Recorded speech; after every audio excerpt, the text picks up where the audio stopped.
compositorios nacionales en América Latina. Yo antes que para empezar quiero agradecer tanto a los organizadores, al Colegio de México, al posgrado en Bibliotecología y Estudios de la Información por todo su apoyo. Y bueno, pues el tema es sobre los derechos de autor.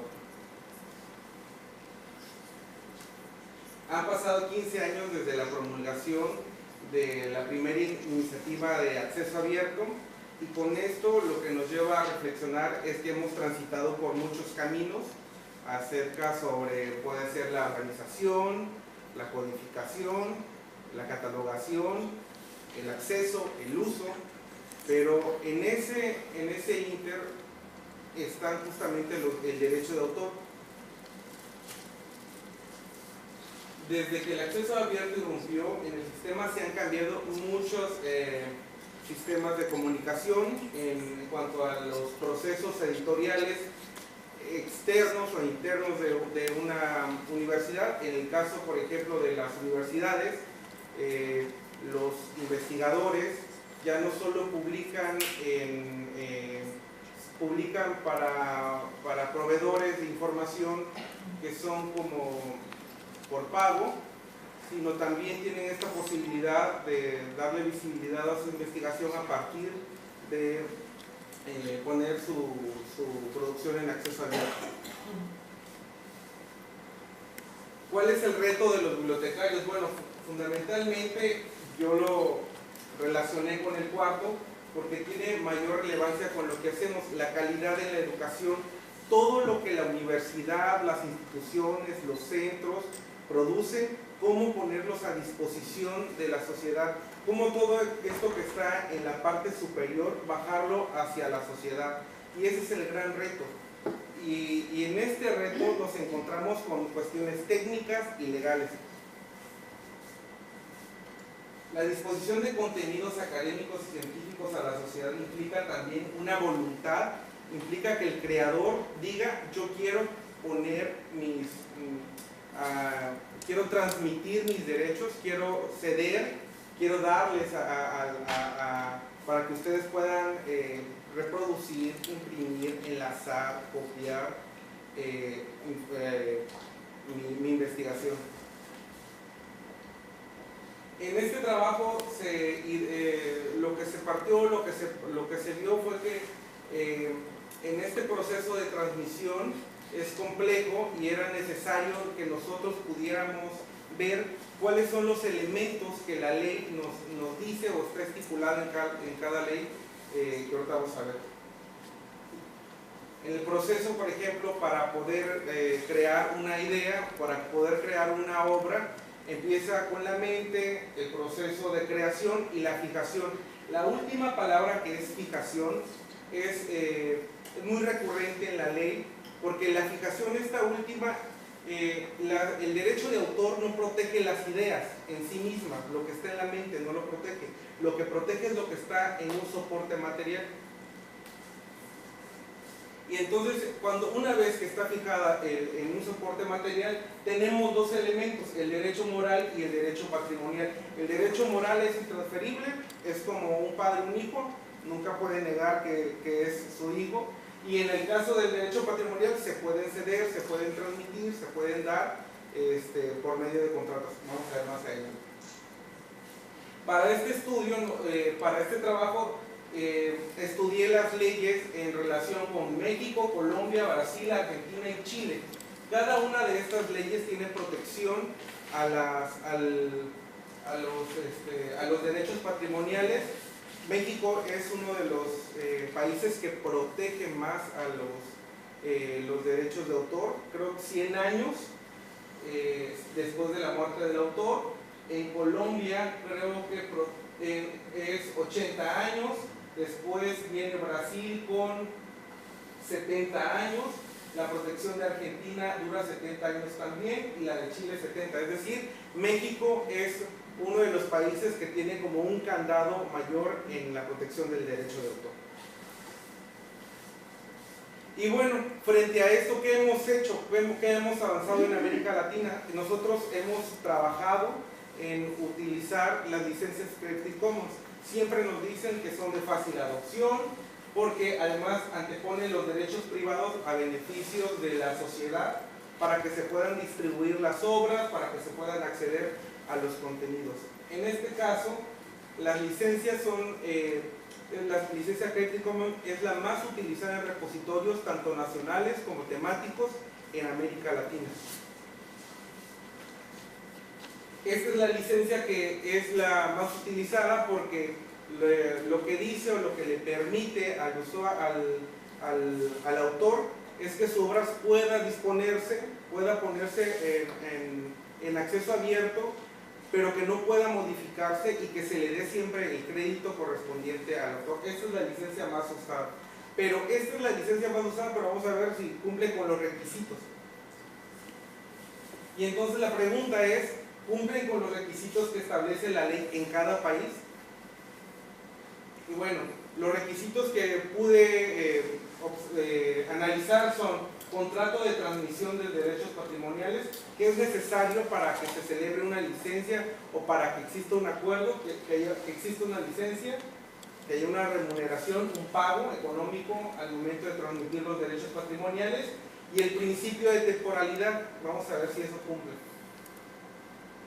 En el caso de México, la Ley Federal de Derecho de Autor dice que sí es necesario un contrato, que sí es necesario una remuneración económica y que son 5 años que debe especificarse en el contrato. En Colombia, lo mismo, pero hay una variante en el principio de temporalidad que son 3 años. En el caso de Argentina no tiene un plazo, pero dice que se fije un plazo en el contrato, pero no dice cuánto tiempo, sino que es posible que se haga el convenio, pero que debe haber un plazo determinado. Y una vez analizando lo que dice la ley con lo que son las licencias Creative Commons, vemos que hay un contrato inexistente, no hay un pago y es una licencia a perpetuidad. Es decir, las licencias Creative Commons, aunque son un estándar internacional, no cumplen con lo que establece la ley de cada país. Y eso es interesante, porque nosotros estamos realizando trabajo y estamos subiendo contenidos, conservando contenidos y preservando cosas digitales, pero no estamos viendo qué es lo que dice o qué estipula nuestra ley en cada país.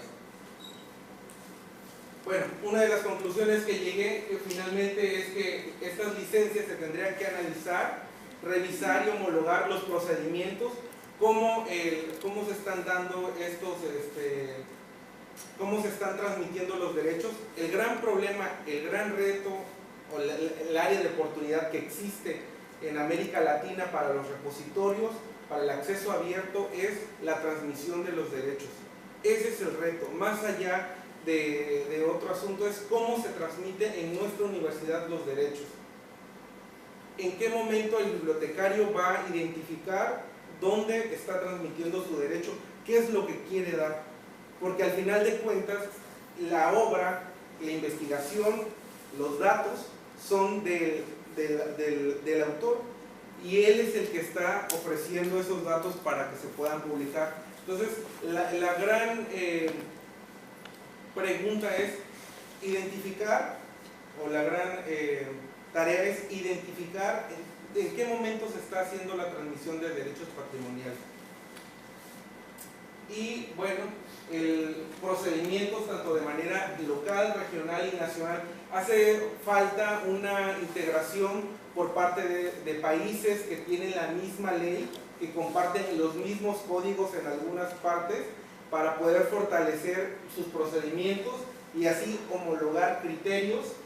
Y también es un área de oportunidad para revisar la transmisión de los derechos patrimoniales, que es un tema pendiente, es un tema que nos compete, que es muy interesante, porque todas las universidades, todas las instituciones generan contenidos, investigaciones que son necesarios poder transmitir y subir adecuadamente respecto a lo que dice la ley. Y bueno, pues es mi bibliografía. Muchas gracias.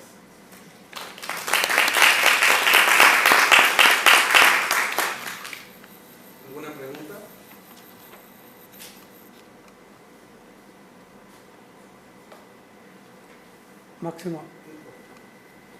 ¿Alguien más? If someone wants to ask any question? Okay. What would be your recommendation for librarians to be familiar in an easy way to Creative Commons and copyright? You know, for example, I'm a librarian. How do I get familiar with this subject that is more legal than anything else? O sea, ¿qué recomendarías a un bibliotecario para familiarizarse con lo que es Creative Commons y derechos de autor? Porque es un tema más legal que bibliotecario.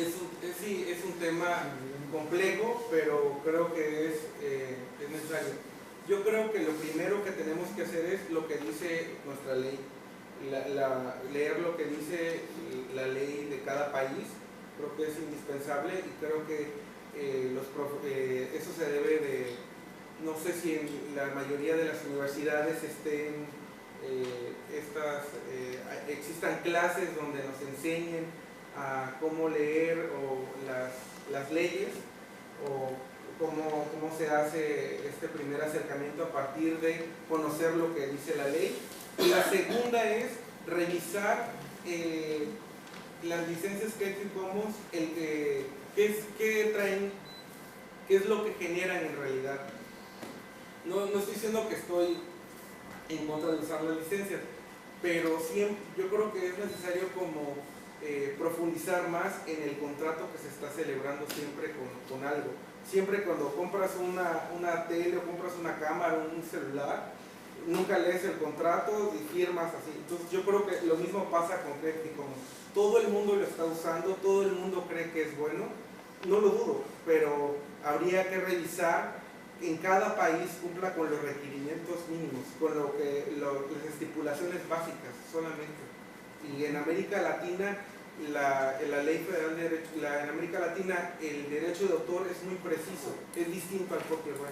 Entonces, creo que es necesario como revisar qué es lo que estamos haciendo. Por eso es que en América Latina la mayoría de los repositorios, si nosotros hacemos como una búsqueda, tanto en repositorios como la referencia, o hacemos búsquedas en mismo México, suben muchas tesis de maestría, de licenciatura, de doctorado, porque es muy fácil la transmisión de ese derecho.